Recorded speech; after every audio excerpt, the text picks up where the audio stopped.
HSC 26 batch, তোমাদের জায়গায় যদি আমি থাকতাম তাহলে নেক্সট 3 মাসে একটা পয়সা খরচ না করে আমি আমার সিলেবাস 100% কমপ্লিট করে ফেলতাম, যদি আমার এইচএসসি কিছু নাও পড়া থাকতো তাও। সো এটা ওয়ান কাইন্ড অফ একটা গুপ্তধন, ঠিক আছে?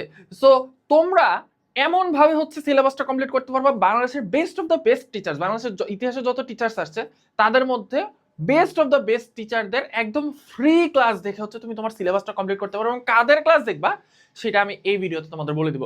তোমরা যদি এরকম আরো গাইডলাইন ভিডিও চাও তাহলে অবশ্যই কমেন্ট বক্সে ইন্টারেস্টেড লেখো এবং এই ভিডিওটা শেয়ার করে দাও। এখন অনেকে একটা কথা বলবা, ভাইয়া আপনি তো ওয়ান শট ক্লাসের লিংক দিবেন নিশ্চয়ই, ওয়ান শট ক্লাস করলে আমার বেসিক ক্লিয়ার হবে না। ভাই তুমি একটা জিনিস চিন্তা করে দেখো, এই বেসিক বেসিক বেসিক বেসিক বলতে বলতে তোমরা মুখে ফেনা তুলে ফেলছো।